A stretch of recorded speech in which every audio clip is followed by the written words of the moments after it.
안녕하세요.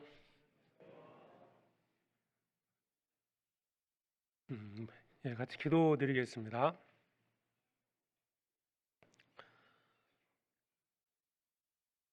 언제나 너희를 사랑하시는 거룩하고 자비로우신 아버지 하나님, 너희를 구원해 주시고 영원한 천국의 소망을 주신 그 크신 은혜 참으로 감사드립니다. 죄악된 세상에서 죄 가운데 살았던 저희들, 하나님을 알지 못한 채 세상 헛된 것에 마음을 빼앗기고 살았던 저희들, 주님의 말씀으로 하나님을 알게 해주시고 우리 죄로 인하여 멸망받을 수밖에 없었던 저희를 예수 그리스도의 십자가의 보혈로 우리의 모든 죄를 씻어주시고 구원해 주셔서 천국에 들어갈 수 있는 복스러운 소망을 주신 은혜 참으로 감사드립니다.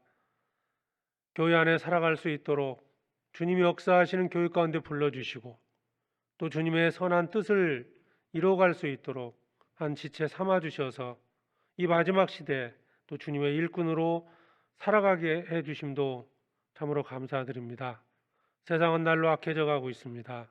이 악한 세상 가운데서 저희를 더욱 거룩하게 구별해 주시고 하나님의 영광을 위해 살아갈 수 있도록 우리의 발걸음을 친히 인도해 주시기를 간절히 원합니다. 우리 가운데 이 진리를 깨닫지 못한 자 있다면 주님께서 그 마음 열어주셔서 진리를 깨닫고 같은 소망 가운데 살아가게 해주시옵소서. 주님 오시는 그날까지 몸된 교회 안에서 하나님의 영광을 위해서 살아갈 수 있도록 도와주시옵소서.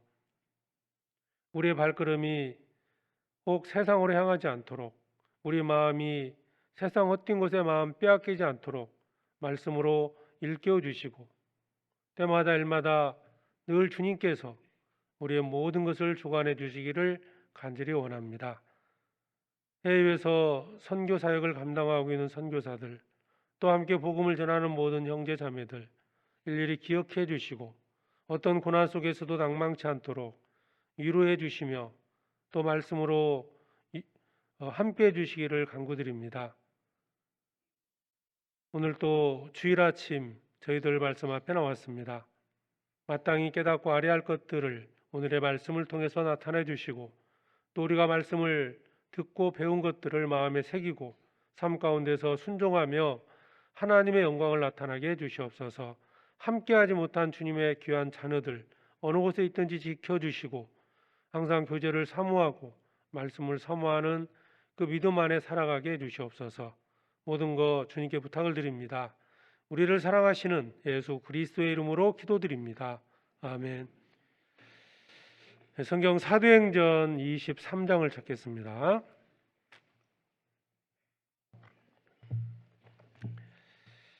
사도행전 23장 11절.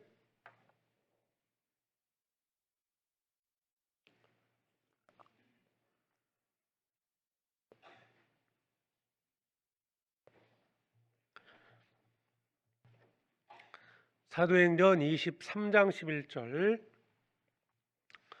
한 절만 우리 같이 읽겠습니다.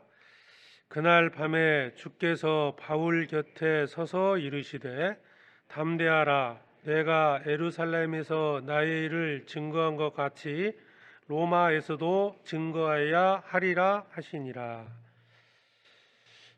우리가 이제 주일마다 이 사도행전을 배우고 있는데요. 아시는 것처럼 이 사도행전에는 그 성령님의 인도하심을 따라서 사도들 그리고 제자들 또 많은 구원받은 성도들이 이 복음을 전하는 과정을 자세히 기록하고 있습니다. 반복적으로 나타나는 것은 이제 이 전도하는 곳마다 이제 반대가 있었고요. 또 이제 구원받은 그리스도인들이 사는 그곳에서 믿음을 지키고 살아가는 데 있어서도 많은 핍박과 고난이 있었습니다. 뭐 그런 생각 해보잖아요. 반대가 없으면 우리가 이제 세상에 핍박을 받지 않는다면 그런 좋은 환경이 주어진다면 훨씬 더 이제 전도하는데 도움이 되지 않을까, 더 쉽게 전도하지 않을까, 뭐 이런 뭐 생각을 해본 분도 있을 겁니다. 왜냐하면 이제 전도하려고 하는데 너무 많은 어떤 핍박이 있으니까요.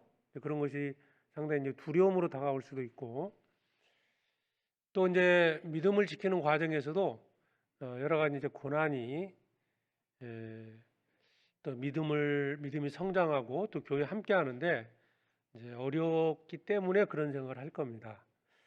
뭐 핍박이 없다면 훨씬 더 지금보다 더 많은 그 사람에게 전도할 수도 있고, 내가 교회 생활을 하는데도 어려움이 없을 것 같다는 생각도 해볼 수 있고요.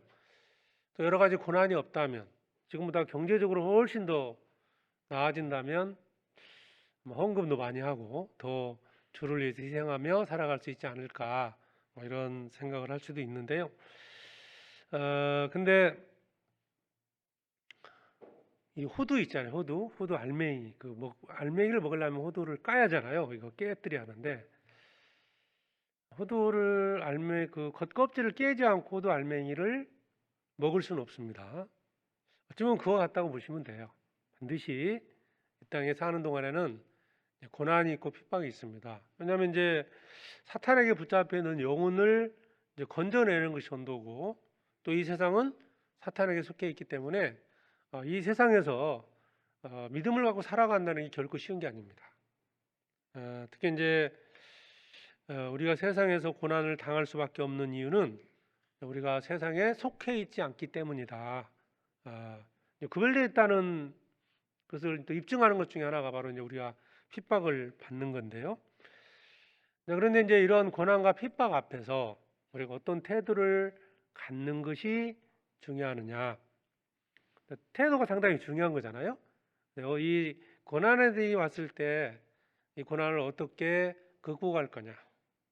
하나님께서 이 고난을 그냥 없애주는 것이 하나님의 뜻이냐?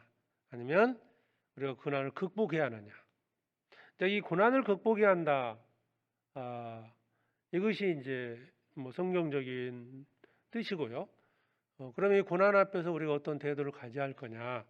이게 이제 중요하다고 봅니다. 그래서 23장 11절로는 한 절만 읽었는데요. 사도 바울이 이제 고난 받고 있을 때 예수님께서 나타나셔서 이제 사도 바울에게 주신 말씀은 한 가지입니다. 담대하라는 거죠. 담대하라. 그날 밤에 주께서 바울 곁에 서서 이르시되 담대하라, 담대하라. 그러니까 바울이 죽음의 위기 있을 때 주님이 하신 말씀입니다. 용기를 내라. 그 뜻이죠. 담대하라. 계속해서 이제 전진하고 두려워하지 마라. 그런 의미인데요. 어떤 환란이 와도 어떤 상황 속에서도 두려워하지 말고 하던 일을 계속해라. 그런 뜻입니다. 근데 하나님께서 담대하라, 두려워하지 마라 해서 담대해지는 건 아니잖아요. 말씀을 이렇게 하셨다고 해서 쉽게 이제 그게 두려움이 갑자기 사라진다든지, 나를 핍박하는 사람 앞에서 내가 핍박을 당하고 있고 어떤 큰 고난이 있는데 담대하라 말씀을 읽었다 해서 갑자기 담대해지는 건 아닐 거라고 봐요. 그래서 이 사도 바울은 이 담대하라는 이 말씀을 듣고 더 큰 용기를 냈을 것이고 큰 위로가 됐을 겁니다. 그럼 이 담대하라는 이 말씀이 주님이 주시는 말씀들이 내게 위로가 될 수 있는 어떤 요인이 있어요. 왜 이 말씀이 어떤 분에게는 위로가 되기도 하고 어떤 분에게는 자신에게서 멀게 느껴질 수도 있어요. 그래서 오늘 이 담대함을 갖게 하는 그 요인이 어떤 것인지 좀 말씀을 좀 드리도록 하겠습니다. 여기 11절에 그날 밤에 주께서 바울 곁에 서서 이르시되 담대하라 내가 예루살렘에서 나를 증거 것 같이 로마에서도 증거하여야 하리라. 우선 이제 바울이 처한 상황, 우리 지난 시간에 한번 이제 이 말씀을 배웠기 때문에 뭐 개략적으로는 알고 있을 겁니다. 바울이 3차 전도 여행을 마치고 이제 예루살렘에 들어옵니다.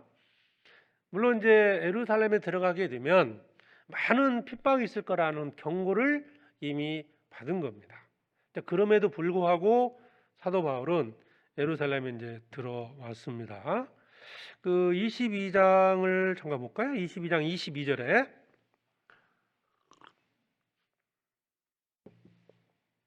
이 말하는 것까지 저희가 듣다가 소리질러 가로되 이러한 놈은 세상에서 없이 하자 살려둘 자가 아니라 하여 떠들며 옷을 벗어 던지고 티끌을 공중에 날리니. 이제 사도 바울이 그 많은 이스라엘 백성들 앞에서 사도 바울의 어떤 설교, 지난 시간에 이제 배운 이 내용인데요. 그 말을 이제 듣는 중간에 이제 이 격분을 해서 이스라엘 백성들이 그 당시 유대인들이 사울을 살려둘 수 없다 이렇게 이제 소란을 피웠던 거고요. 이제 그러다가 결국 사도 바울이 어떤 이제 죽을 위기에 처하니까 이 천부장이 사도 바울을 붙잡아서 이제 군대 진영 안으로 붙잡아가 들어가잖아요.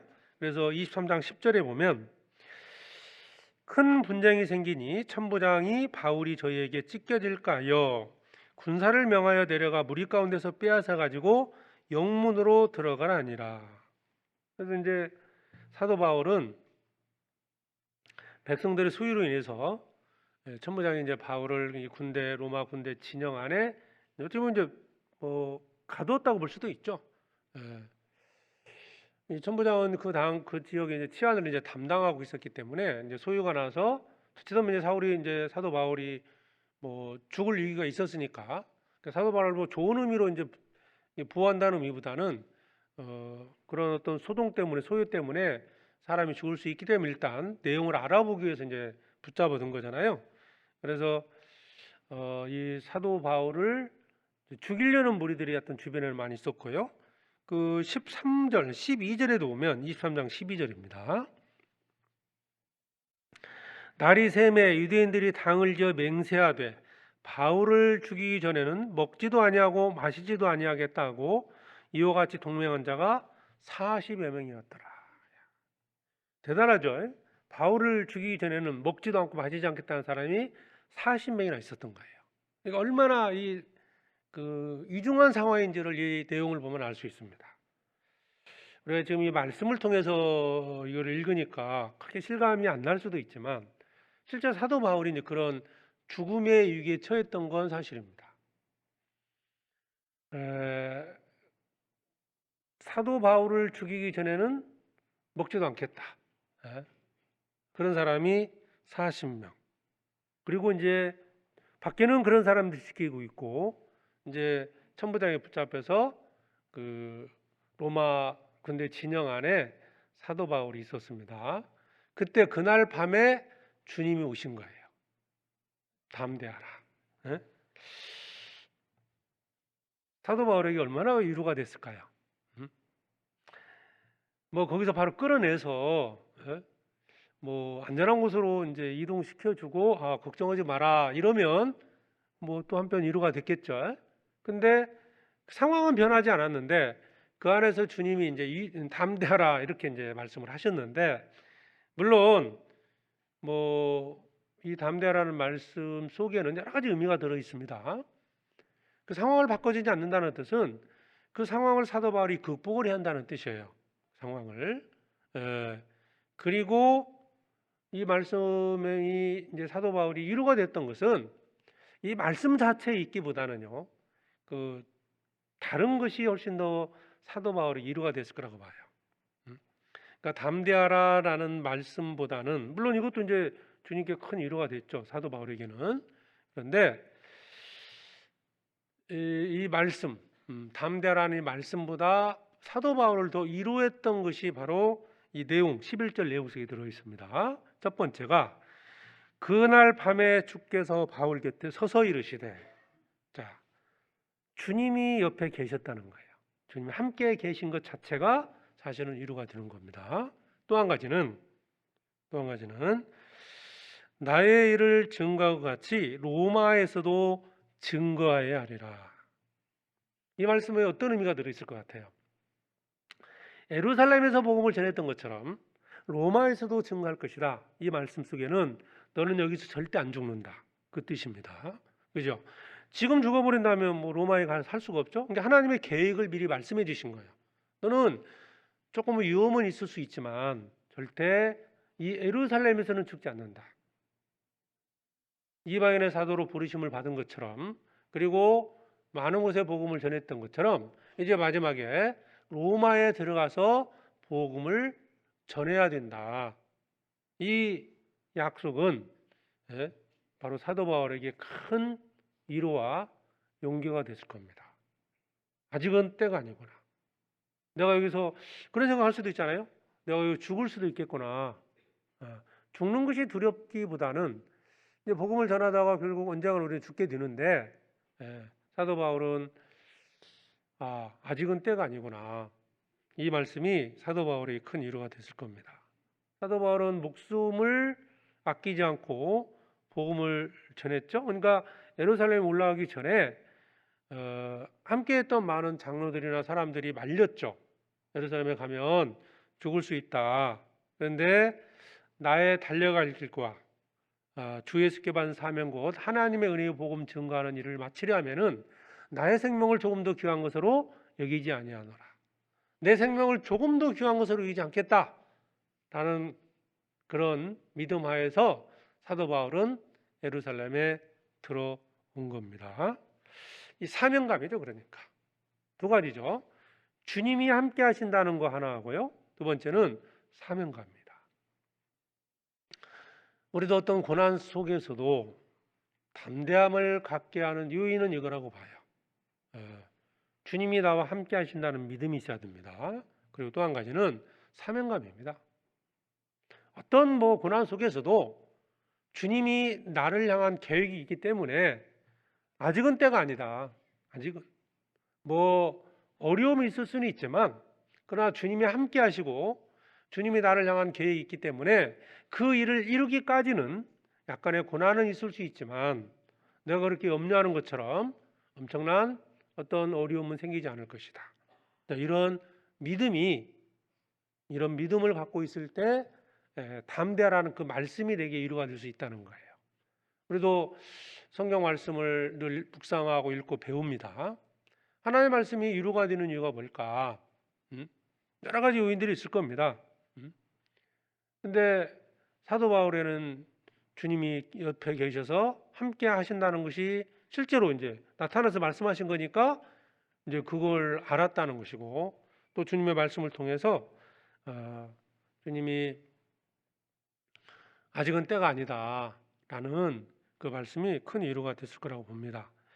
여기 이제 11절 다시 보면 그날 밤에라고 되어 있잖아요. 밤에 바울이 처한 상황을 나타내는 단어라고 볼 수 있어요. 낮과 밤이 있는데 밤에, 그죠? 복음을 전하고 돌아왔는데 죽음의 위험을 받고 있다. 바울은 주님이 함께 하심을 믿었고 주님이 주신 사명이라는 걸 잊지 않았습니다. 그래서 그 사명감에 불탔기 때문에 그런 어떤 고난 속에서도 두려워하지 않고 나갈 수 있었던 겁니다. 자, 밤이라는 단어가 있습니다. 우리 인생에도 밤이 찾아옵니다. 어두운 길을 걸어갈 때도 있습니다. 항상 좋은 길만 가는 게 아니잖아요. 낮과 밤이 반복되는 것처럼 우리가 낮과 같이 좀 밝은 때도 있지만 밤과 같이 어두운 길을 갈 때도 있습니다. 아무것도 보이지 않을 그럴 때도 있어요. 갑자기 되게 큰 고난이 찾아올 수 있잖아요. 예기치 않은 불행이 찾아오기도 합니다. 구원받고 내가 믿음 가운데 올바르게 주님을 섬기고 복음을 전하며 살았는데 뜻하지 않게 큰 어려움, 재앙이 올 수도 있다는 겁니다. 그날 밤에, 그런 인생의 밤에 주님은 우리에게 동일한 말씀을 하십니다. 자, 담대하라. 아까 말씀드린 것처럼 담대하라는 그 말씀이 과연 내게 위로가 될 거냐? 각 사람의 믿음에 따라서 위로가 될 수도 있고 전혀 위로가 되지도 않을 수도 있습니다. 내가 힘들어 죽겠는데 힘내라, 담대하라, 이게 정말 위로가 되냐? 각자의 믿음입니다. 그러니까 주님에 대한 믿음에 따라서 위로가 될 수도 있어요. 어떤 분이 큰 위로가 됩니다. 또 어떤 분에게는 그렇게 큰 위로가 되지 않는 거예요. 자, 그러면 그 주님의 담대란 이런 성경 말씀들이 내가 위로가 되기 위해서는 내가 어떤 믿음의 태도를 가져야 되느냐? 첫 번째는 이제 주님과의 관계거든요. 주님이 나를 얼마나 사랑하시는지를 먼저 정확히 알아야 됩니다. 어떤 말도요, 주님이 사랑하시는 주님이 나타나셔서 내게 그런 말씀을 주신다면, 실제로 내가 나와 주님과의 관계가 사랑 관계로 정확히 맺어져 있다면 그 말씀은 정말 큰 위로가 될 겁니다. 물론 우리는 주님의 사랑으로 구원을 받았어요. 그런데 삶 속에서도 여전히 주님이 나를 이렇게 사랑하고 있는지, 정말 주님이 여전히 나를 사랑하고 있고 나도 주님을 사랑한다, 이 관계에 대한 문제입니다. 나를 사랑하지 않는 사람이, 나를 원수처럼 여기는 사람이 힘들 때 나한테 힘내 그러면 그게 무슨 말일까요? 뭐 그 말 듣고 위로를 받을 수는 없을 거예요. 로마서 5장을 찾아보겠습니다. 로마서 5장입니다.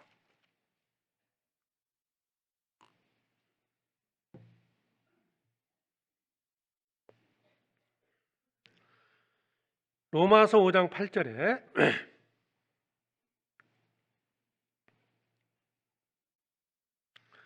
신약성경 245페이지입니다. 로마서 5장 8절 한 절만 같이 읽겠습니다. 우리가 아직 죄인 되었을 때 그리스도께서 우리를 위하여 죽으심으로 하나님께서 우리에게 대한 자기의 사랑을 확증하셨느니라. 우리가 죄인 되었을 때 주님이 십자가에 죽으셨습니다. 내가 선했을 때도 아니고, 내가 하나님을 사랑했을 때도 아니고, 내가 하나님을 섬겼을 때도 아닙니다. 우리가 여전히 죄 가운데 살았을 때, 하나님을 등지고 살았을 때, 하나님을 때로는 부인하고 때로는 하나님을 원망하고 살았을 때 주님이 나를 위하여 죽으심으로 나에 대한 하나님의 사랑을 확증하셨습니다. 그 사랑은, 십자가에 죽기까지 한 사랑은 나에 대한 사랑은 그걸로 끝난 게 아니라는 거죠. 여전히 주님은 나를 사랑하고 있다. 지금도 주님은 나를 사랑하시고 나를 지켜주시고 인도하신다는 그 믿음이 있을 때 담대하라 라는 그 말씀이 내게 큰 위로가 되는 거예요. 5절에 보면, 로마서 5장 5절입니다. 소망이 부끄럽게 아니하면 우리에게 주신 성령으로 말미암아 하나님의 사랑이 우리 마음에 부음받음이니. 하나님의 사랑이 우리 마음에 부음받았다. 그 주님의 십자가의 사랑을 깨달을 때 내 안에 성령이 오시고 그 성령의 가르침을 따라서 끊임없이 주님은 내 안에 사랑을 깨닫게 해주십니다. 말씀을 통해서. 그러니까 우리가 지속적으로 하나님의 사랑이 공급이 되고 내 안에 하나님의 사랑으로 충만해질 때, 아, 하나님이 정말 나를 이렇게 사랑하시는구나 라는 것을 깨닫고 매일매일 살아갈 때 어떤 고난 앞에서도 우리는 그 주님을 의지할 수 있고 주님의 모든 말씀에 큰 위로가 된다는 겁니다. 예수님이 십자가에 죽으시고 부활하신 이후에 베드로에게 나타나셨습니다. 네가 나를 사랑하느냐라고 했을 때 베드로도 내가 주를 사랑하는 줄을 주께서 아시나이다. 사랑 고백을 했죠. 예수님이 죽기 전에는, 십자가에 죽으시기 전에는 베드로는 진정으로 하나님의 사랑을 몰랐던 거죠.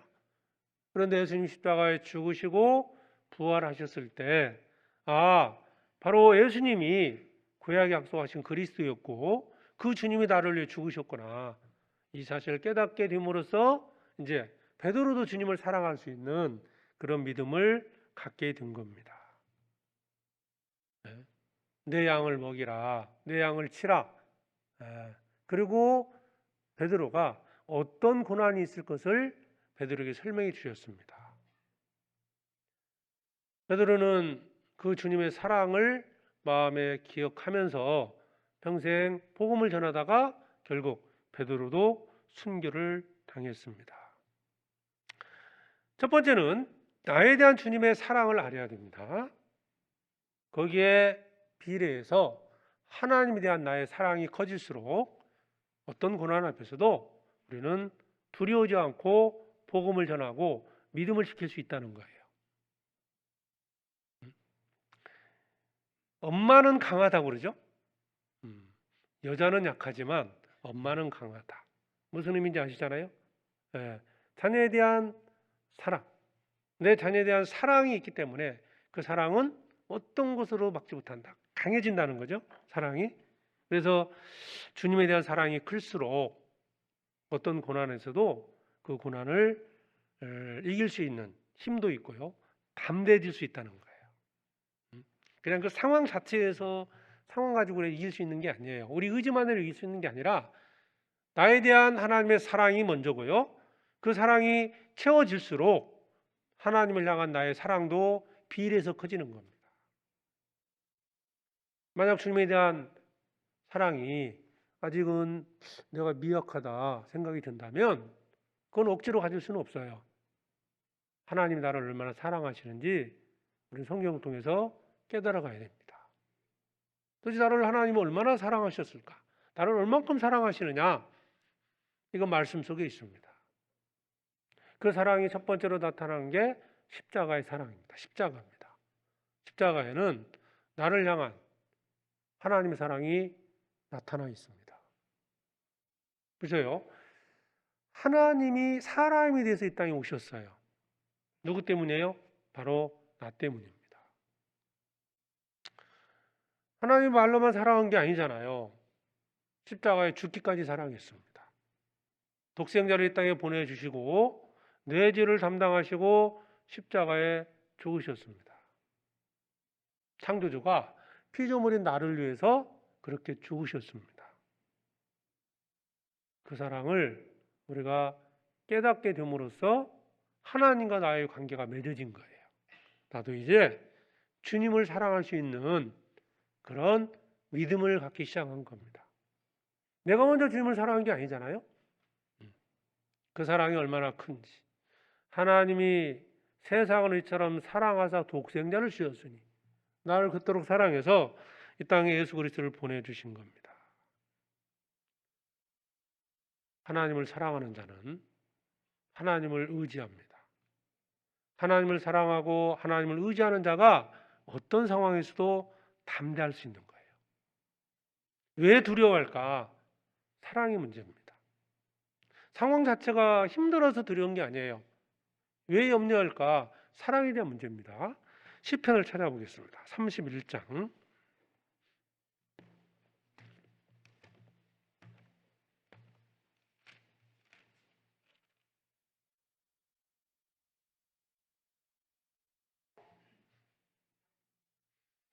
시편 31편 23절 24절입니다.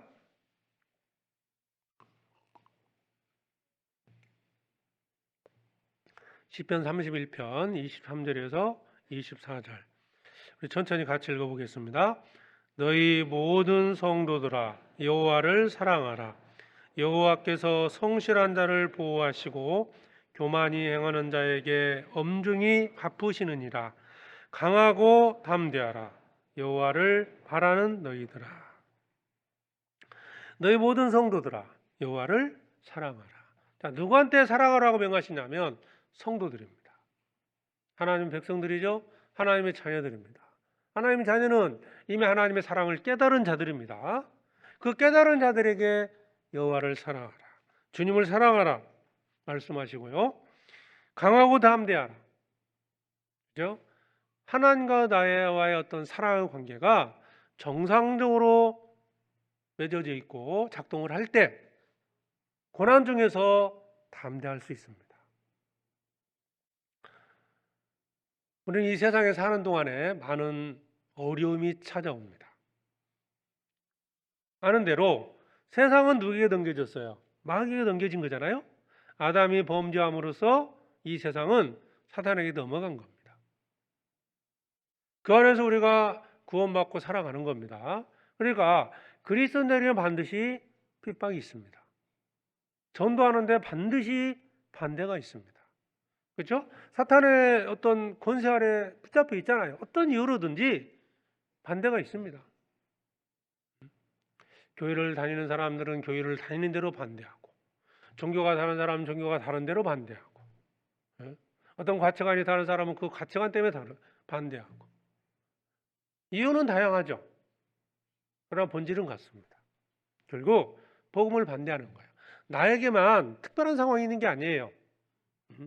나에게만 전도하는 더 어려움이 있는 게 아니고 내가 생각할 때 그런 거죠. 근데 결국 근본적인 문제를 들여다보면 결국 어떤 이유로든지 반대가 있다는 겁니다. 전도하는데 큰 어떤 반대, 핍박이 있어요. 예? 우리는 스스로 합리화시킵니다. 어쩔 수 없다.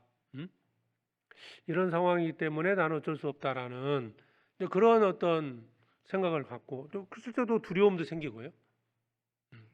그런데 전도하는 문제도 그렇고요. 또 신앙생활 중에도 마찬가지입니다. 이 세상은 악의 사탄에게 속해 있고 악한 자들이 하나님을 모르는 자들이 악한 자죠. 악한 자들이 주류가 되어 살아가고 있어요. 거기서 우리가 정말 소수의 인원이 구원을 받고 그 안에 살아가는 거예요. 지금 사실 뭐 어찌 보면 대단한 거예요. 사실은 이렇게 비유하면 맞을지는 모르겠지만 북한 땅에 가가지고요. 우리가 그 나라 사람이 아니고 살고 있다. 이게 얼마나 이게 참 이 두려운 일이겠습니까? 어찌 보면 그런 삶을 우리가 살고 있는 거예요.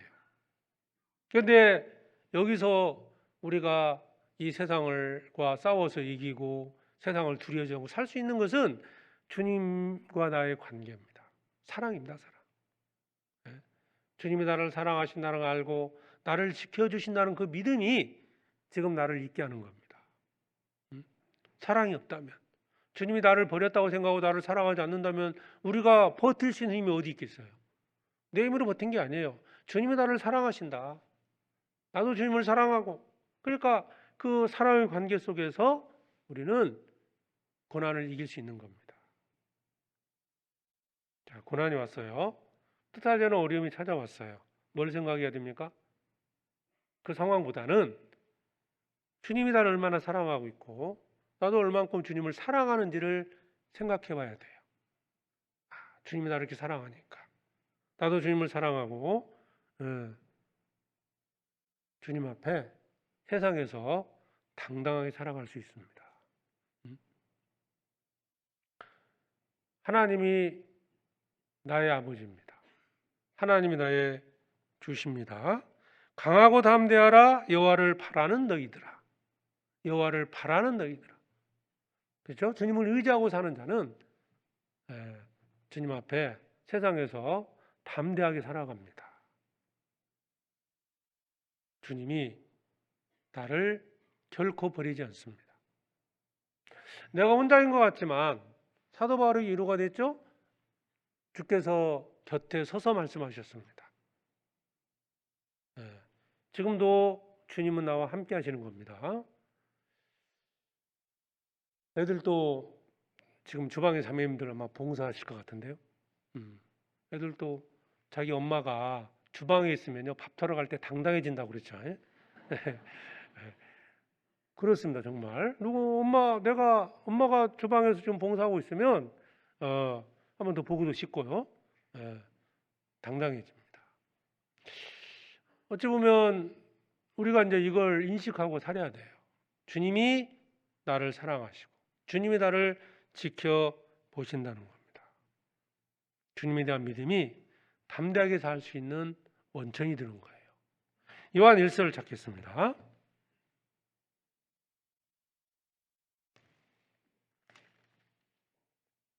요한 1서 5장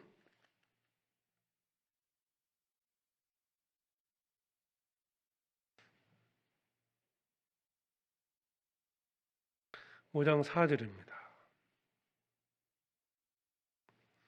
대저 하나님께로서 난 자마다 세상을 이기느니라. 세상을 이긴 이김은 이것이니 우리의 믿음이니라. 예수께서 하나님의 아들이심을 믿는 자가 아니면 세상을 이기는 자가 누구뇨? 믿음으로 세상을 이깁니다. 믿음입니다. 그러므로 두려워하지 말라는 거죠. 그러니까 주님에 대한 믿음이 여기다 이 믿음의 출발이 뭐였어요? 바로 사랑입니다. 사랑. 주님이 나를 얼마나 사랑하시는지를 알면 알수록 사랑의 깊이, 사랑의 높이가 커질수록 결국 우리는 주님을 의뢰하게 되고 그 주님을 의뢰하는 그 믿음이 세상을 이길 수 있게 합니다. 담대하게 살아갈 수 있게 한다는 거죠. 네. 그래서 이제 사도 바울은 아마 그 주님에 대한 사랑, 뭐 누구보다도 주님을 직접 만났잖아요. 그 사랑을 깨달았습니다. 바로 나를 위하여, 나를 구원하기 위하여 죽으신 분이 바로 예수 그리스도라는 사실을 믿고 막 그날부터 이제 주님에 대한 사랑이 불탄 거죠.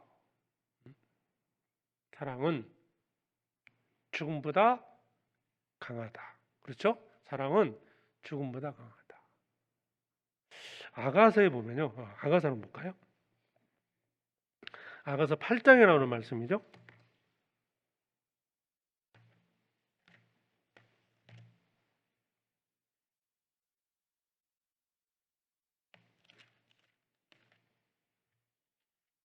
아가서 8장 6절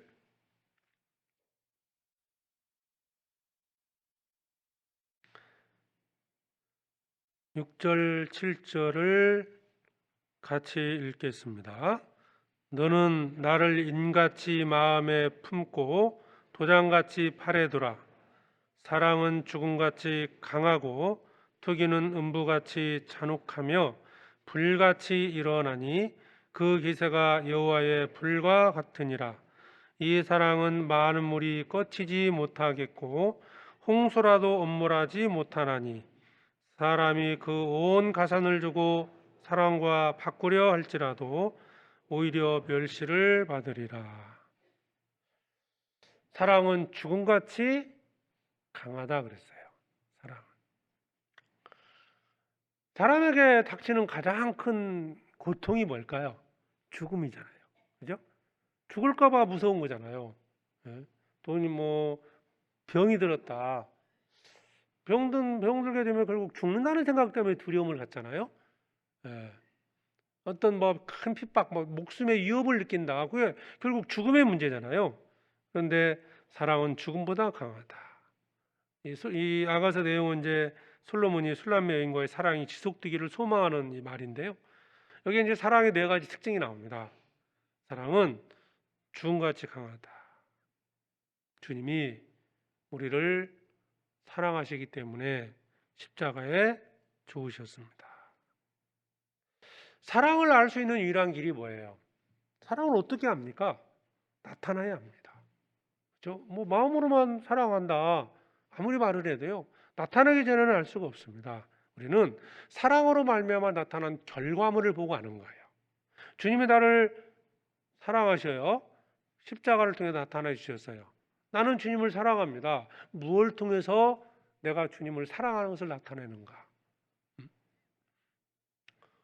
나는 주님이 이제 말씀을 한번 이렇게 정리해 보면 내가 너를 이렇게 사랑한다. 주님이 내게 말씀하셨어요. 나는 지금 지옥 갈 운명이 있습니다. 그러면요 어떻게 사랑하시는데요? 그래서 주님이 십자가에 죽으셨어요. 자, 우리가 그 사랑을 깨닫고 이제 나도 주님을 사랑한다고 말할 수 있잖아요. 주님, 저도 이제 주님을 사랑합니다. 라고 했을 때 주님이 묻지 않으시겠어요? 어떻게 나를 사랑하느냐? 예? 그러면 뭔가 우리도 어떤 결과물이 있어야 되지 않겠어요? 나타나야 된다. 예? 우리도 주님을 사랑하면 주님을 위해서 뭔가 헌신하고 주를 위해서 또 말씀을 순종하고 복음을 전하고 이 모든 것들을 하고 살아갈 건데 그 과정에서 고난이 있다는 거예요. 그러니까 주님을 사랑하면 그 고난을 극복하고 주님이 원하시는 그 뜻을 이루는 것이 내가 주님을 사랑한다는 증거가 되는 거예요. 주님이 나를 사랑하시는데 십자가에 죽으셔야 돼요. 너무너무 십자가의 고통이 크다. 나는 못하겠다. 그렇죠? 이 십자가에서 돌아가시는 것이 이 죽음이라는 가장 큰 고통이지 않습니까? 근데 주님은 그 고난을 이기신 겁니다. 사랑은 죽음보다 강하다. 그러니까 내가 주님을 사랑하기 때문에 주님의 뜻을 이루기 위해서 지금 이 땅에서 살아가고 있는 겁니다.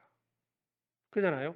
교회 안에 함께하고 복음을 전하고 주를 위해서 희생하고 봉사하고 많은 일들을 하고 있지 않습니까?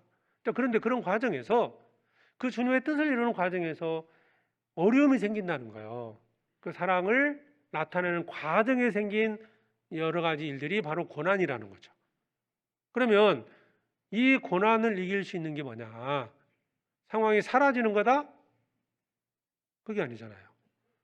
예수님이 십자가에 죽으셔야만이 우리를 구원하시는 것처럼 우리는 그 고난을 극복해야만이 결국 하나님의 뜻을 이룰 수 있는 겁니다. 뭔가 하나님의 나를 향해서 계획한 그 일을 내가 이룰 수 있다는 거예요. 근데 그것을 극복하지 않고 피해버린다면 첫 번째는 뜻을 이룰 수가 없겠죠.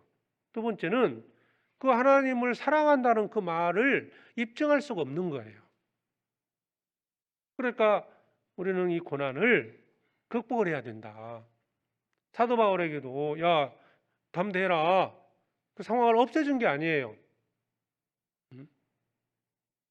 결국 시간 속에서 이제 결국 사도 바울은 이제 로마로 이제 죄수의 몸으로 압송이 돼서 결국 로마에 가서 복음을 전했거든요. 또 어떤 방식으로 가느냐 이게 중요한 게 아니었고요. 결국 사도 바울은 로마에 가서 복음을 전하는 것이 하나님의 뜻이었는데 그 뜻을 이룬 겁니다. 나는 이거 할 수 없습니다. 도망쳤다면 나는 이 너무너무 두려워서 일을 할 수가 없습니다라고 하고 도망쳤다면 아무것도 이룰 수 없는 거예요. 어떻습니까? 우리에게도 크고 작은 많은 것들이 생겨나요. 매일매일 생긴다고 볼 수도 있어요. 전도하는데 엄청난 그 산과 같은 것이 있을 수 있습니다. 그런데 그 산을 넘어서야 산을 없애지는 게 아니고요. 산을 넘어서야 그 다음에 어떤 일을 할 수 있다. 그런데 그 산을 넘을 수 있는 용기, 담대함을 갖게 하는 게 뭐냐? 주님에 대한 사랑이라는 거예요. 십자가에 죽기까지 복종할 수 있었던 것은 바로 나를 향한 하나님의 예수님의 사랑이 있었기 때문에 가능한 겁니다. 이처럼 주님은 나를 사랑하신 겁니다. 자녀를 위해서 불난 집에 자녀를 구하기 위해서 뛰어들 수 있는 분은 엄마라고 그러잖아요. 네. 사랑입니다. 강도와 싸운다? 연약한 여인이 강도와 싸울 수 없겠죠. 그런데 자녀를 지키기 위해서 강도와도 목숨을 걸고 싸웁니다. 무엇이 이런 담대함을 갖게 하느냐? 사랑이라는 거죠. 사랑은 죽음같이 강하다 그랬습니다. 강하다. 사랑하면요 하늘의 별도 따다 준대요. 그죠? 예. 아무튼 무엇이든지 하겠다는 거잖아요. 무엇이든지. 주님을 향한 사랑은 나에 대한 하나님의 사랑이 커질수록 비례해서 주님을 향한 사랑도 커집니다. 주님이 나를 얼마나 사랑하시는지. 첫 번째는 십자가를 통해서 그리고 많은 말씀 속에서 주님이 나를 향한 사랑이 나타나 있습니다. 얼마나 사랑하시는지. 그래서 우리는 사랑으로 충만해져야 돼요. 내 의지만 갖고 한다면 실패할 수 있습니다. 사랑으로 충만해지지 않으면 주님을 위해 살아가는데 고난이 오면 쉽게 무너집니다. 쉽게 넘어지는 거예요. 좌절하는 겁니다. 에베소서 3장입니다.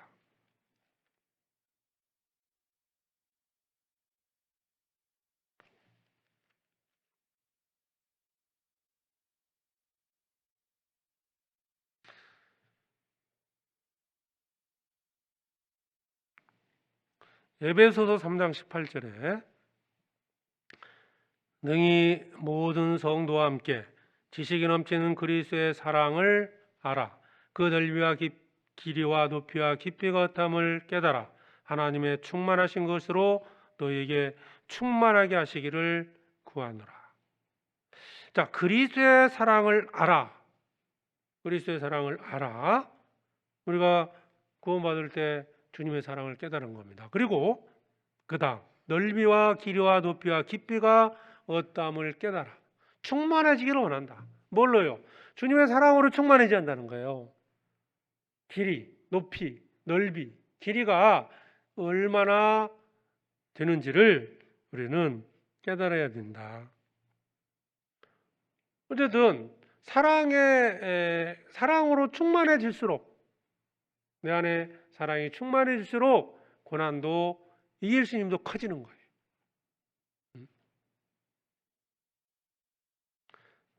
사랑으로 충만한 자가 어떤 고난 앞에서도 주님의 뜻을 이루는데 굴복하지 않습니다.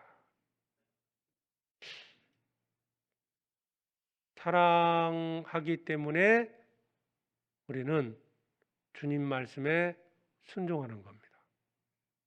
주님을 사랑하기 때문에 우리는 주님의 뜻을 이루기 위해서 나의 모든 것들을 희생하면서 나아가는 거예요. 주님을 사랑하기 때문에 핍박이 있어도 하나님의 뜻을 이루기 위해서 그 핍박을 두려워하지 않는 겁니다. 왜 사도 바울이 담대하게 그렇게 살았습니까? 네, 바로 복음을 전하기 위해서입니다. 왜 이 복음을 전하는 사명은 누구한테? 주님께 받은 거죠? 사명입니다. 그럼 왜 그 사명감을 불탔을까? 주님을 향한 사랑이 있었기 때문에 그런 겁니다. 이게 에베소서 6장도 한번 보실까요? 6장 10절에 보면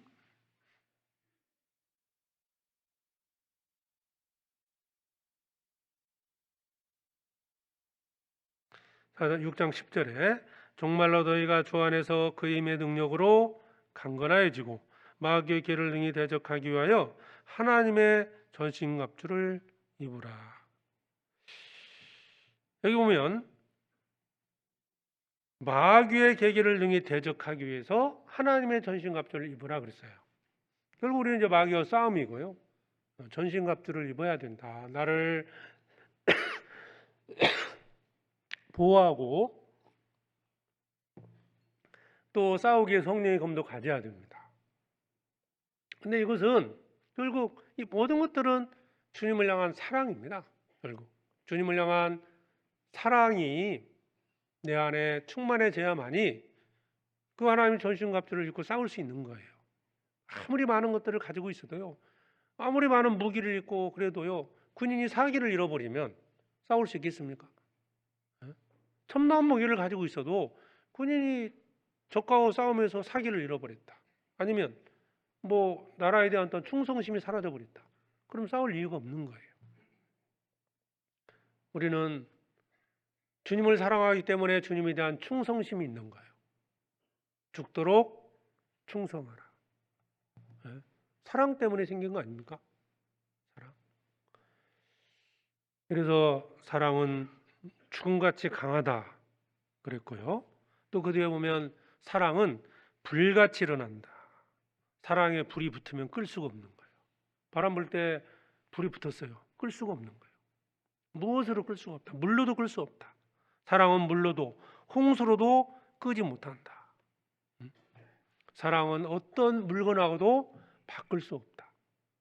그게 이제 그 아까 그 아가서 8장 6절에서 나오는 내용입니다. 사랑은 죽음같이 강하고 사랑은 불과 같다. 한번 붙으면 계속적으로 번지는 거고 어떤 것으로 끌 수 없고 사랑은 어떠한 물건으로도 바꿀 수 없습니다. 가끔 이제 유한 목사님 우리 일산 호수공원 50억 얘기하는데 우리가 사실인지 아닌지 잘 모르겠습니다. 어쨌든 뭐 50억하고 자기 아내하고 바꾼다? 사랑하지 않기 때문에 그런 거죠. 그죠? 뭐 보험금 때문에 뭐 부부간에 문제가 생기고 돈 때문에, 이건 정상적인 사랑 관계가 아니라는 거죠. 하나님과 재물을 겸하여 섬길 수 없다. 누구를 더 사랑하느냐? 하나님을 사랑하면 어떤 물질로도 우리는 유혹받지 않습니다. 재물을 더 사랑하고 아니면 내 육신의 편안함을 더 사랑하게 되면 재물의 유혹이 올 때, 고난이 올 때 타협하거나 뒤로 물러선다는 겁니다. 내가 오직 주님만을 사랑한다. 예? 그러면 어떤 물질적인 유혹이 있어도 그 물질과 주님과 바꾸지 않는 거예요. 50억 얘기했는데 500억 주면 바꾸겠어요? 예? 그거 자체가, 논하는 것 자체가 모독이죠. 그렇죠? 예. 그렇죠. 정상적인 사랑의 관계를 맺으면 어떤 것도 바꿀 수 없는 거예요. 우리가 주님을 사랑하는 마음, 그 사랑이 충만해져 있으면 재물이 유혹하더라도 말씀에 순종하고 말씀을 쫓아가는 거예요. 어떤 핍박이 와도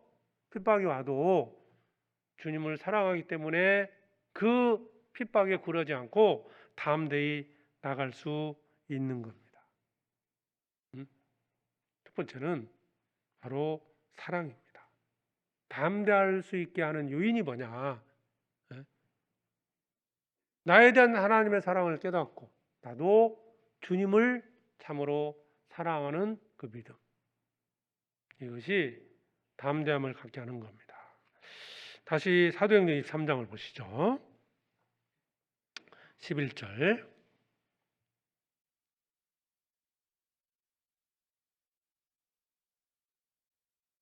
주님을 사랑하는 자, 그것을 전제로 해서 11절에 보면 그날 밤에 주께서 바울 곁에 서서 이르시되, 자, 이 담대하라는 말씀은 말씀의 이루가 되는 사람은 누구냐? 바로 주님의 사랑을 깨닫고 여전히 나도 주님을 사랑하는 자가 그 주님의 말씀에 큰 이루가 되는 거예요. 그리고 또 다른 많은 요인들이 있죠. 주님이 나를 사랑한다. 그런데 그 사랑하시는 주님이 지금 나와 함께 하신다는 거예요. 그렇죠? 그날 밤에 주께서 바울 곁에 서서 이르시되, 네? 주님이 바울 곁에 계셨습니다. 자기를 죽기까지 사랑하신 그 주님이 바울 곁에 계셨어요. 바울 옆에만 계실까요? 구원받은 우리에게도 주님이 지금 나와 함께 하시는 거예요. 이걸 잊어서는 안 된다. 자, 우리는 볼 수는 없죠. 그러나 주님이 나와 함께 하시는 약속은 하셨습니다. 이스라엘이 애굽에서 나왔을 때 가나안 땅을 들어가는 것이 목적으로 애굽에서 건지신 거잖아요. 그들은 노예였죠. 가나안 땅에는 전쟁에 익숙한 군인들이 많았습니다. 늘 그들은 싸웠으니까요. 그런데 이스라엘 백성들은 애굽에서 종살이했던 자들입니다. 정복 전쟁을 해야 됩니다. 그런데 그들은 두려워서 들어가지 않았습니다. 자, 무엇을 잊었습니까? 바로 하나님을 잊은 거예요. 하나님이 그들을 사랑하셨기 때문에 그 약속대로 그들을 애굽에서 건져서 가나안 땅에 들이신다는 약속, 아브라함과 이삭과 야곱에게 약속했던 그 약속을 이루시기 위해서 가나안 애굽에서 건져 주셨는데 그들은 그걸 잊은 겁니다. 그래서 가나안 땅에 들어가기 전에 이제 여호수아를 통해서 그들에게 명하신 것은 한 가지입니다. 담대하라. 근거는 내가 너와 함께하겠다. 담대하라, 함께하겠다. 담대하라는 거죠. 아마 상황을 보면 그들은 두려울 수밖에 없습니다. 광야에서 그들이 뭐 했겠습니까? 뭐 전쟁 연습했겠습니까? 그냥 광야에서 맴돌고 있었던 거죠. 만나를 먹고 애굽에서 나왔던 사람들은 다 죽고 후에 나온 사람들이 결국 이제 가나안 땅에 들어가야 됩니다. 쉬운 게 아니죠? 순순히 땅을 내주지는 않잖아요. 정복 전쟁을 해야 됩니다. 상당히 두려웠을 겁니다. 그때 여호수아를 통해서 주님이 그들에게 약속하신 것이 뭐냐? 담대하라. 내가 너와 함께하겠다. 뭐 요약하면 그거예요. 담대하라, 함께하겠다.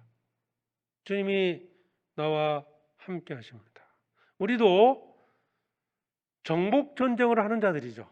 그죠? 예? 이 세상은 원래 이제 아담에게 주셨는데 사탄에게 빼앗긴 거예요. 가나안 땅 이스라엘 백성에게 주신 건데 지금 이방인들이 와서 살고 있는 거죠. 그 땅을 빼앗는 겁니다.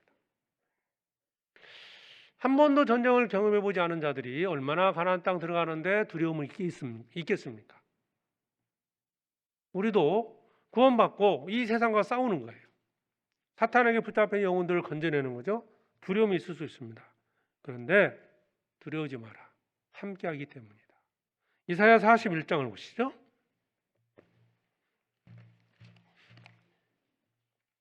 이사야 41장 10절입니다.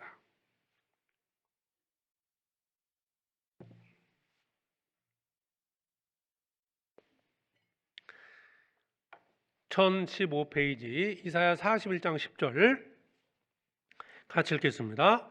두려워 말라 내가 너와 함께함이니라. 놀라지 말라 나는 내 하나님이 빔이니라. 내가 너를 굳세게 하리라. 참으로 너를 도와주리라. 참으로 나의 의로운 오른손으로 너를 붙들리라. 두려워 말라. 이유가 뭐예요? 내가 너와 함께함이니라. 두려워하지 말라는 담대하라 두려워하지 말라는 말씀 항상 병에서 나오는 말씀이 내가 너와 함께한다는 거예요. 그러니까 여호수아 1장 9절에도 이제 여호수아가 이스라엘 백성이 이끌고 이제 가나안 땅에 이제 들어가기 직전에 주님 주신 말씀이잖아요. 정복 전쟁을 앞둔 자들에게 함께한다는 약속도 주셨고요. 이제 이사야 41장 내용은 어떤 거냐면 이제 이스라엘이 범죄해서 바벨론에 이제 포로로 붙잡혀 갑니다. 징계죠. 징계받는 상황에서 그 이방인 바벨론이라는 그 무시무시한 나라 그들에게 이제 포로로 붙잡혀 가서 억압받는 상황이었어요. 그 순간에도 주님은 두려워하지 마라. 내가 너와 함께하다 약속하신 거예요. 정복 전쟁을 할 때도 함께 해주시겠다 약속했고요.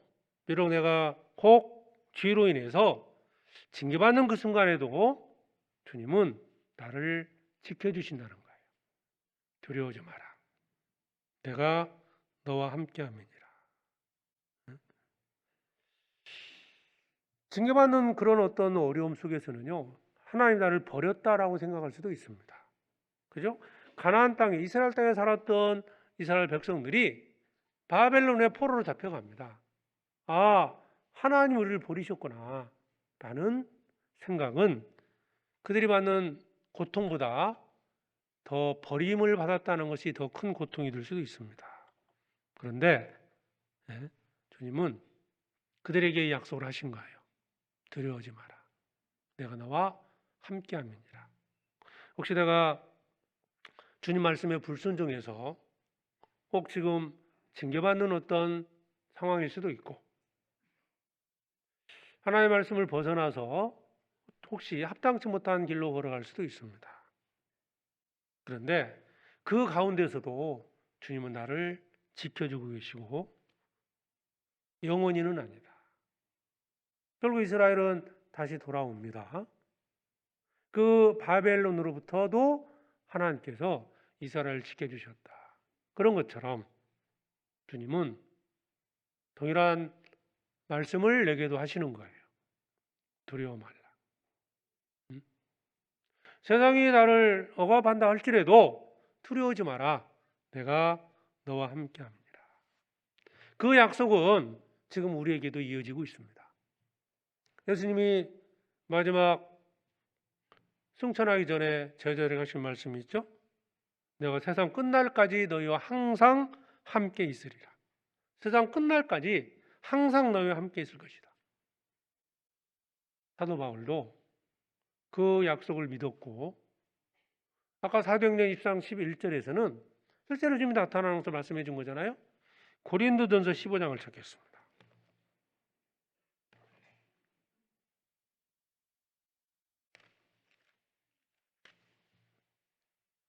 고린도전서 15장 10절입니다.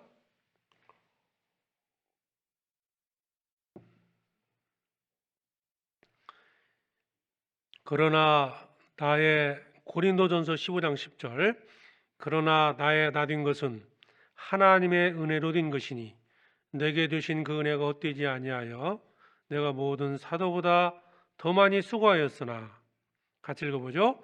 내가 아니요 오직 나와 함께 하신 하나님의 은혜로. 오직 나와 함께 하신 말씀이 있죠? 마지막 말씀에 나와 함께 하신 하나님의 은혜다. 사도 바울은 주님이 늘 자신과 함께 했다는 것을 믿었어요. 나의 다 된 것은 하나님의 은혜인데 이 모든 것들은 모든 수고보다 사도보다 더 많이 수고했다. 얼마나 많은 핍박이 있었습니까? 그 수많은 핍박 속에서 그 모든 것들을 극복할 수 있는 것은 주님이 나와 함께 하셨기 때문이다 라고 말씀했습니다. 주님은 사도 바울과만 함께 할까요? 저에게도 우리에게도 함께 하십니다. 나와도 함께 하셔요. 지금도 나와 함께 하십니다. 두려워하지 마라. 주님이 곁에 서서 말씀하시는 겁니다. 담대하라. 주님이 내 곁에 계신 거예요. 집에 가면 구원받은 자가 다 혼자일 수도 있어요. 자매님들 집에서 가족들에게 핍박받을 수도 있죠. 그런데 결코 혼자가 아니라 주님이 내 곁에 계신다는 거예요. 담대하게 복음을 전하고 담대하게 믿음을 지키고 살라는 거예요. 오직 나와 함께 하신 하나님의 은혜라는 겁니다. 내가 사망의 음침한 골짜기를 다닐지라도 해를 두려워하지 않을 것은 주께서 나와 함께 하십니다. 사망의 음침한 골짜기를 다닐지라도 양이 그 당시 이제 목축을 할 때 양이 목조지까지 가기 위해서는 항상 평탄한 길을 가는 게 아니에요.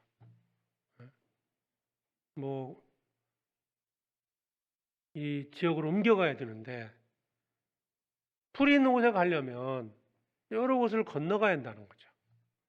정말 이런 어려운 길을 걸어갈 수도 있고요. 그래서 이제 사망의 음침한 골짜기를 다닐지라도 해를 두려워하지 않을 것은 주께서 나와 함께 하십니다. 다윗은 철저하게 삶 속에서 그걸 깨달은 거죠. 다윗은 이제 양치기였기 때문에 그런 상황을 잘 알고 있죠. 양이 이제 양을 인도하기 위해서 자기가 목자처럼 양을 인도한 적이 있었기 때문에 주님이 나의 목자가 됐고 자기가 이제 양이 된 거예요. 목자의 입장에서 양에 대한 설명이잖아요. 경험했기 때문에 바울은 이제 그런 시편을 기록할 수 있었던 겁니다. 사망의 음침한 골짜기를 다닐지라도 두려워하지 마라. 주님이 나와 함께 하신다. 지금도 이제 공동묘지가 시골에 가면 많이 있잖아요. 어렸을 때 저도 이제 학교를 가려면 공동묘지 쪽을 통과를 해야 됩니다. 근데 밤에 가려면요 괜히 좀 으스스하고요. 특히 이제 달이 없는 때 밤에 거기를 지나가려면 쭈삣쭈삣합니다. 그런데 누가 옆에 있으면 아버지가 옆에 계시면 전혀 두려움이 없습니다. 그렇잖아요. 주님이 나와 함께 하신다는 그 믿음이 담대하게 하는 가장 또 중요한 이유이 되는 거예요. 자, 잊지 마셔야 됩니다. 주님은 나를 절대 혼자 버려두지 않는다는 거예요. 자, 요한복음 주님이 직접 말씀하신 내용 보시죠. 요한복음 14장입니다.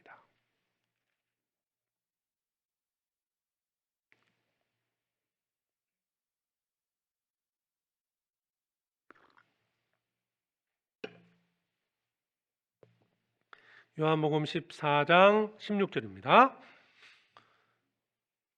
내가 아버지께 구하겠으니 그가 또 다른 보혜사를 너희에게 주사 영원토록 너희와 함께 있게 하시리니 저는 진리의 영이라. 세상은 능히 저를 받지 못하나니 이는 저를 보지도 못하고 알지도 못함이라. 그러나 너희는 저를 아나니 저는 너희와 함께 거하시며 또 너희 속에 계시겠습니다. 18절은 같이 읽어보죠. 내가 너희를 고와 같이 버려두지 아니하고 너희에게 오리라. 고와 같이 버려두지 않고 너희에게 오리라. 약속대로 주님이 이 땅에 성령을 보내주시고 구원받은 자들과 함께합니다. 나와 함께하고 있어요. 내가 혼자라는 것이 정말 큰 고통이 되지 않습니까? 두려움을 더 주는 거잖아요. 이제 고아라는 그 말씀이 있는데 외롭지 않습니까? 나를 지켜주고 보여줄 사람이 없다. 이게 자체가 고통인 거죠. 우리도 이 약속의 말씀, 예수님께서 약속해 주신 말씀입니다. 내가 너희를 고와 같이 버려두지 않는다. 너희에게 오리라. 영원토록 너희와 함께 있게 하시리니. 주님이 나와 함께 하십니다.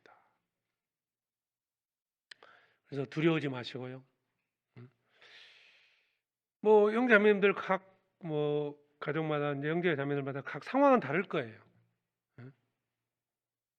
내가 어떤 상황에 처했던 나만 더 특별하고 내가 가장 큰 고통을 받는다. 개인적으로 생각할 때는 그럴 수도 있을 거예요. 그러나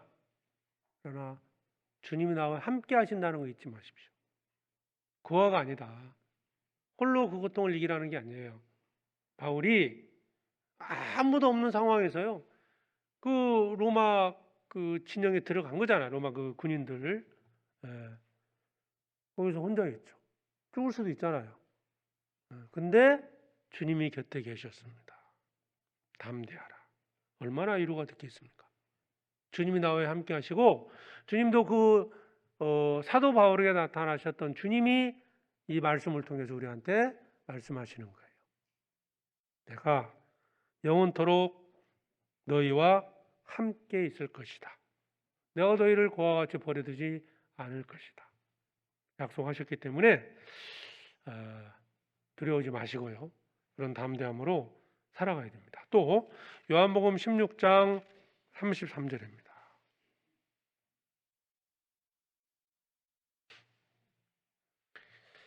33절에 이것을 너희에게 이름은 너희로 내 안에서 평안을 누리게 하려 함이라. 세상에서는 너희가 환난을 당하나 담대하라. 내가 세상을 이기었노라. 너희가 세상에서는 너희가 환난을 당하나. 세상에서 환난은 필연적으로 당한다는 것을 말씀하고 있는 거예요. 세상 이 환난이라는 것이 뭐 특별한 사람에게 주어지는 게 아니에요. 구원받으면 누구에게나 주어지는 일입니다. 제자들에게 주신 말씀이죠. 그들이 예수님 십자가에 죽으시고 승천하신 이후에 복음 전하는 그 순간부터 그들은 핍박을 당했습니다.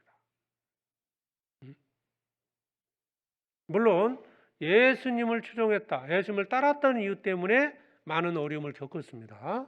본격적으로 그들이 핍박을 받은 것은 예수님이 승천하신 후에 복음을 전하기 시작할 때부터입니다.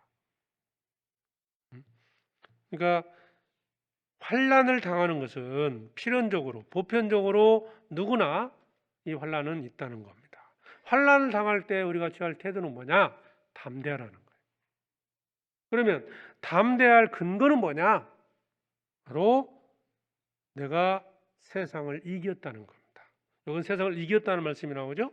자, 그 위에 보면 31절에 보면 예수께서 대답하시되 이제는 너희가 믿느냐?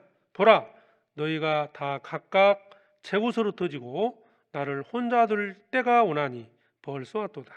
그러나 내가 혼자 있는 것이 아니라 아버지께서 나와 함께 계시느니라. 흩어지게 되고 예수님만 붙잡히게 됩니다. 그런데 그때 나는 혼자가 아니다 될 때 아버지께서 하나님이 나와 함께 하신다 이렇게 말씀하시고 우리에게도 동일한 말씀하시는 거예요. 너희가 환난을 당할 것이다. 그렇지만 담대해라. 주님이 함께 하시고 주님이 세상을 이기셨다는 겁니다. 우리는 승리한 전쟁을 하고 있는 겁니다. 그죠? 이미 하나님이 이기신 전쟁이죠. 탈취해 가는 거죠. 승리한 전쟁에 깃발을 꼽는 거예요. 이미. 적은 이미 시드제들 해져 있다. 뭐 전쟁할 때 그런 거잖아요. 뭐 공군이나 이런 포를 가지고 초토화시켰어요. 그러면 이제 거기를 점령하는 방법은 결국 보병이 가서 깃발 꼽는 거예요. 이제. 물론 뭐 잔재들이 좀 남아 있을 수 있겠죠. 그래서 깃발 꼽는 것처럼 이미 이긴 전쟁을 우리가 하고 있기 때문에 두려워하지 말라는 거예요. 가나안 땅도 이미 하나님이 약속했기 때문에 그들이 들어가면 얻어요. 근데 두려워서 못 들어갔잖아요. 40년 걸린 겁니다. 우리도 그럴 수 있습니다. 이미 이긴 전쟁을 하는데 전도하는데 어떤 핍박이 있을 때 두려워하면 뭐 한 달 만에 전도할 걸 40년 걸릴 수도 있어요. 30년 걸릴 수도 있습니다. 그 이유가 뭘까? 두려움입니다. 담대하라. 내가 너와 함께함이니라. 또 담대하라. 내가 세상을 이기었노라. 자, 주님이 함께하기 때문에 담대할 수 있습니다. 이미 우리는 이긴 전쟁을 하기 때문에 우리는 담대할 수 있습니다. 전쟁을 정리하는 군인들이랄까요?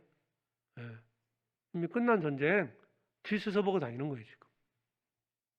근데 흔적이 남아있고 적군의 흔적도 있고 적군의 어떤 진지도 보이고 뭔가 두려움을 갖게 하는 요인들이 있을 수는 있지만 이미 승리했다. 내가 세상을 이기었노라. 주님이 나를 돕고 있습니다. 주님이 나와 함께 하십니다. 우리는 이미 이긴 전쟁에 정리하러 들어가는 거예요. 두려워하지 마라. 히브리서 13장입니다.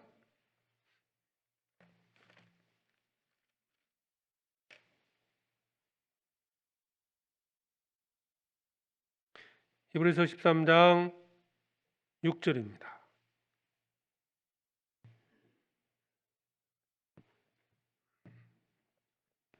(5절부터) 보겠습니다. 돈을 사랑치 말고 있는 바를 족한 줄로 알라. 그가 친히 말씀하시기를 내가 과연 너희를 버리지 아니하고 과연 너희를 떠나지 아니하리라 하셨느니라. 그러므로 우리가 담대히 가로되 주는 나를 돕는 자신이 내가 무서워 아니하겠노라. 사람이 되기 어찌하리요 하노라. 돈을 사랑치 마라. 돈 얘기가 왜 나왔을까요? 자, 그것 때문에 미혹을 받을 수 있고 그것 때문에 두려움을 가질 수도 있다는 거예요. 재물 문제 때문에. 그런데 말씀하시기는 내가 너희를 버리지 아니하였고 너희를 떠나지 아니하였다. 즉 주님은 나와 함께 하신다는 거예요. 그리고 주님이 우리를 돕는 자니까 무서워하지 말라는 거죠. 사람이 되기 어찌하리요. 사람이 어떻게 할 수 있는 게 없습니다. 그래서 첫 번째는 이제 세상을 주님이 이기셨다는 거. 거기에 대한 믿음, 사랑하시는 이로 말미암아 우리는 넉넉히 이길 수 있다. 로마서 8장 37절에 말씀하고 있죠. 우리가 사랑하시는 이로 말미암아 이 세상에서 넉넉히 이길 수 있는 겁니다. 주님이 나와 함께 하십니다. 이미 우리는 이긴 전쟁을 합니다. 또 한 가지 담대할 수 있는 요인이 있습니다. 우리가 그 담대하게 살았을 때, 주님의 뜻을 이뤘을 때, 주님이 주신 명령을 지켰을 때 주님은 우리에게 약속하신 게 있습니다. 바로 상입니다.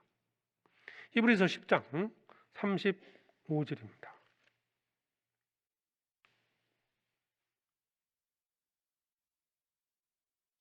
히브리서 10장 35절에 한 절만 같이 읽어보죠. 그러므로 너희 담대함을 버리지 말라. 이것이 큰 상을 얻느니라. 자, 담대하라 라고 말씀하신 것은 상이 있다는 것을 전제로 또 말씀하신 거예요. 우리에게 이제 32절로 더 보면 고난의 큰 싸움에 참은 것을 생각하라 말씀하고 있고, 34절에는 산업을 빼앗기는 것도 기쁘게 당한다. 산업을 빼앗길 수도 있어요. 실제 이런 일이 생길 수 있는 겁니다. 내 물질을 손해볼 수도 있고 여러 가지 고난이 있을 수 있다. 그러나 담대함을 버리지 마라. 내가 비록 지금 당장에는 여러 가지 어려움을 겪을 수도 있다. 물질적으로 좀 손해가 날 수도 있고, 때로는 내 육체적으로 어떤 큰 어려움을 겪을 수도 있다. 하지만 담대하라는 거예요. 그 뭡니까? 상이 있다는 거죠. 그래서 큰 상이 있다는 것을 아는 자는 그 어떤 고난도 이겨냅니다. 사도 바울이 빌립보서 3장에 보면 그 상을 위해서, 부름의 상을 위하여 쫓아가노라. 모든 것을 해로 여기고 모든 것을 버리고 상 때문에 열심히 쫓아갔다고 고백하고 있습니다. 모세도 애굽의 모든 금은 보화를 버렸던 것은 상 주심을 바라봅니다. 상이 있었기 때문입니다. 담대하라. 뭐가 있어요? 상이 있다는 거예요. 상. 그리고 또 하나가 이제 복음 전파의 사명입니다. 사명감이죠. 나를 사랑하시는 주님께서 내게 맡기신 일입니다. 전도는 그죠? 사명감. 또 믿음을 지키는 것도 또 하나의 사명감입니다. 내가 믿음을 지켜야 또 복음을 전할 수 있는 거니까 연결되어 있는 겁니다. 복음 전파의 사명을 가진 자가 담대히 살아갈 수 있습니다. 사도 바울에게 나타나셔서 예수님 말씀하신 거잖아요. 예루살렘에서 내가 나를 증거같이 로마에서도 증거해야 하리라. 사도 바울은 이방인의 사도로 부르심을 받았고 전도의 사명을 받고 3번의 전도 여행을 마쳤습니다. 그래서는 죽을 때까지 복음 전할 것을 각오하고 살았던 거예요. 어떤 것도 전도의 사명을 막을 수 없다. 죽음, 그죠? 내 생명을 조금 더 귀한 것으로 여기지 아니하노라. 생명까지도 기꺼이 바치겠다는 그런 사명감이 그 고난, 핍박 앞에서 담대할 수 있었던 겁니다.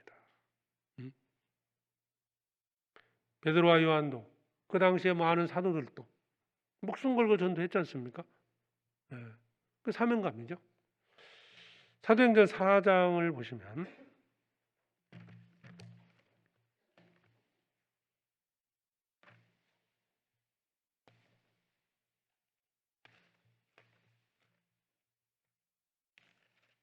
사도행전 4장 18절에 보면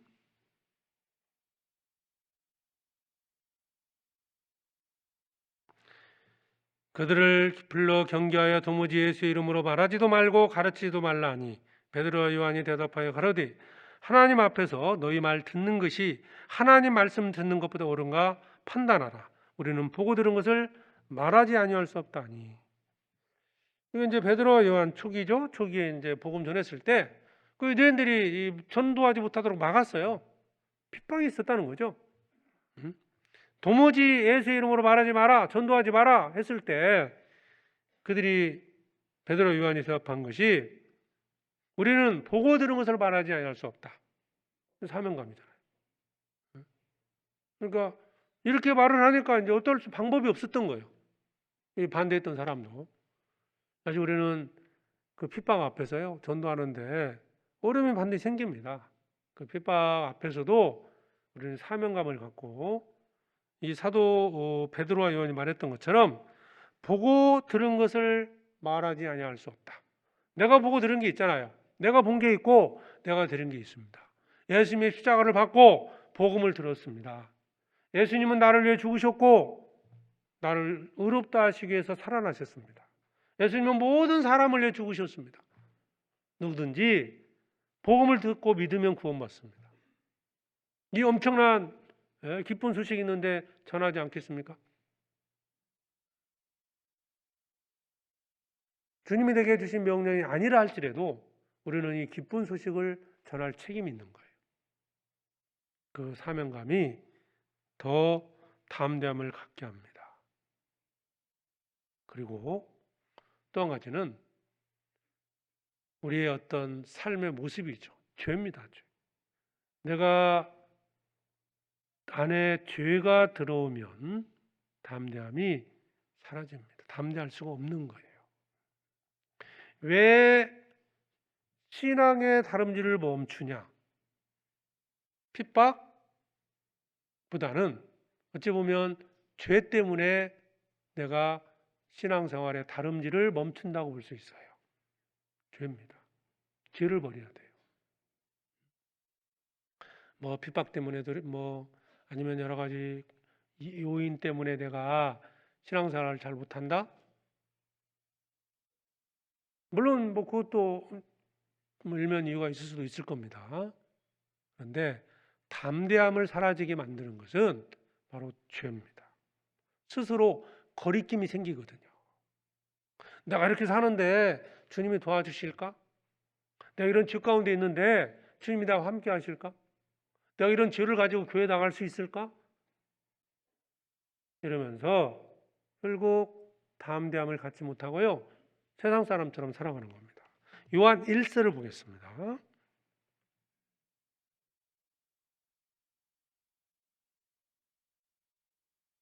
요한 1서 3장에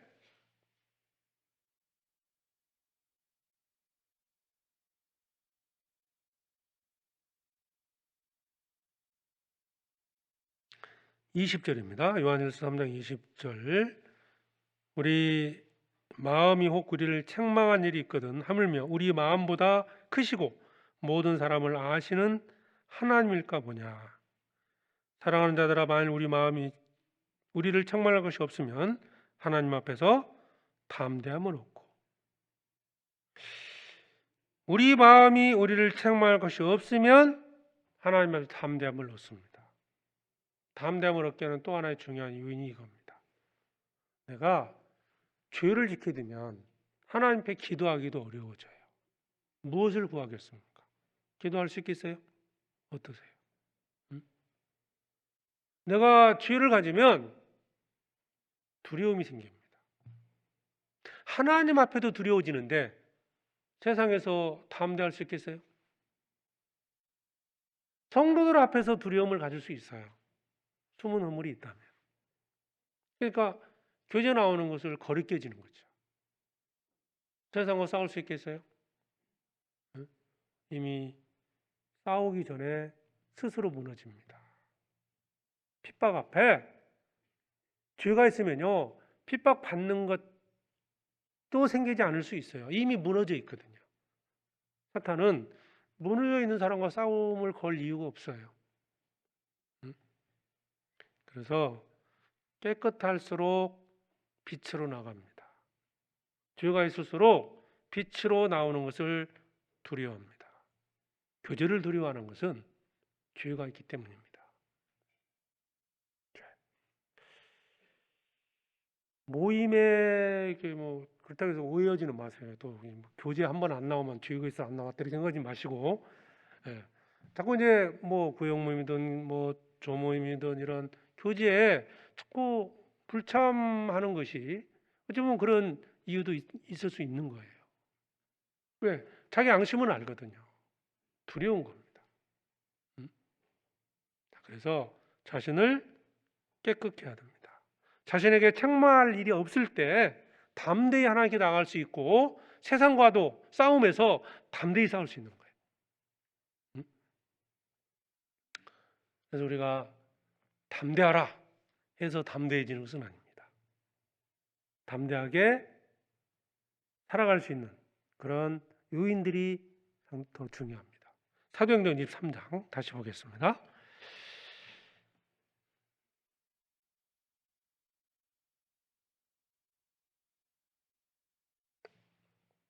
11절.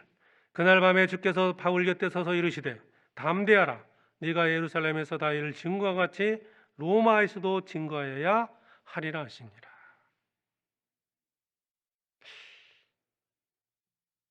이 짧은 말씀이지만 사도 바울에게 큰 위로가 됐습니다. 그죠? 이 설교를 이제 요거 정리하고 마쳐야 되는데 끝나기 전에 한 거 제가 먼저 광고를 하나 드릴게요. 네? 이게 기도할 때 사라져 버리니까요. 기도하기 전에 나가지 마십시오. 정말입니다. 그러시면 안 됩니다. 이건 이제 하나님 앞에 정말 큰 죄를 짓는 거예요. 기도하는 시간에 움직이는 것은 받지 않는 겁니다. 지금 계속 광고를 하고 있거든요. 근데 이 광고를 안 듣고 나가시니까 계속 반복이 되는 거예요. 내려가시면 안 됩니다. 뭐 어떤 급한 일이 있는지 모르겠지만 급한 일 있으면 기도하기 전에 내려가셔요. 그냥. 근데 기도할 때는 움직이시면 안 됩니다. 자신은 혼자죠. 수가 많아지고 있습니다. 그러면 옆에서 기도하시는 분들 집중이 안 돼요. 큰 피해를 주는 거고요. 또 하나님 앞에도 이거 합당치 않은 거예요. 그 뭐 기도하는 뭐 한 1분, 2분 뭐 긴 시간 아니지 않습니까? 그래서 그래도 움직이면 어떨까요? 이제 그건 모르겠어요. 나중에 생각하고. 그러니까 여러 가지 지금 교회 전체적으로 성도들을 위해서 같이 지켰으면 좋겠다. 뭐 이런 걸 지금 광고하고 있지 않습니까? 이제 그렇게 하는 이유가 있어요. 다른 뭐 그냥 한 사람 찾고 괜찮게 이러면 문제가 안 되는데 많은 분들에게 좀 피해가 되는 경우가 많이 있어요. 그래서 조금은 뭐 어떤 분에게는 이제 불편함이 들 수도 있겠지만 교회 전체를 위해서 꼭 해주시기 바랍니다. 지금 말 안 하면 이게 말할 시간이 없어요 지금. 그래서 지켜주세요. 꼭 이거 하셔야 됩니다. 아시겠죠? 예. 여기 이제 정리해 보겠습니다. 바울이 죽음의 위기에 있었을 때 주님이 하신 말씀입니다. 담대하라. 이 말 한마디 때문에 바울이 위로가 된 게 아니에요. 바울은 이미 그 주님에 대한 믿음이 있었습니다. 우리 인생에도 고난이 있습니다. 우리 인생에도 밤이 찾아올 때가 있습니다. 뜻하지 않은 불행이 찾아올 수도 있어요. 전도하는 핍박이 생길 수 있습니다. 이 말씀대로 우리는 담대하게 살아야 됩니다. 담대하게 살기 위해서는 담대라는 말씀이 되게 위로가 되기 위해서는 기억해야 할 게 있습니다. 주님이 나를 얼마나 사랑하시는지. 그래서 나도 주님을 사랑하고 있고 그 사랑하신 주님이 나와 함께 하시고 있다는 거예요. 그리고 우리는 이미 승리한 전쟁을 하고 있다.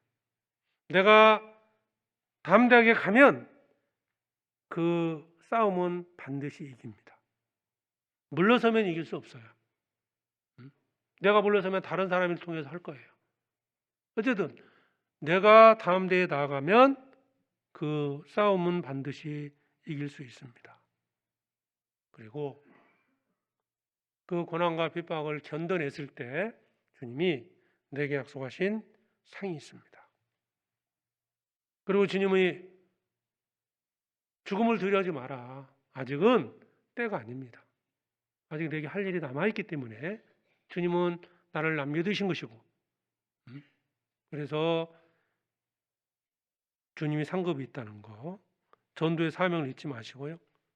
그래서 어떤 고난이 와도 담대하게 살아가기를 바랍니다. 기도하겠습니다. 하나님 아버지 감사합니다. 주님의 큰 사랑으로 구원해 주시고 또 교회 안에 불러주셔서 주님의 선한 역사 가운데 동참케 해주심을 감사드립니다. 우리에게 뜻하지 않은 고난, 핍박, 많은 일들이 생겨남을 합니다. 주님 그럴 때마다 주님만을 의지하고 그 모든 것을 담대하게 이겨낼 수 있도록 도와주시옵소서. 주님이 나를 사랑하시고 나와 함께 하심을 기억하고 주님이 맡겨주신 전도의 사명 또 우리 각자가 지켜야 할 믿음 그 믿음을 지키며 전도하면서 살아가다가 주님을 만날 수 있도록 도와주시옵소서. 가정마다 필요한 것들로 채워주시고 하나님께서 우리에게 허락한 모든 일들이 주님의 뜻 안에서 이루어지기를 간절히 원합니다. 2024년도 잘 마무리될 수 있도록 주님 함께 해주시고 또 2025년도 준비해서 주님이 계획한 그 모든 일들을 또 이루게 해주시옵소서. 모든 것 주님께 감사드립니다. 우리를 사랑하시는 예수 그리스도의 이름으로 기도드립니다. 아멘.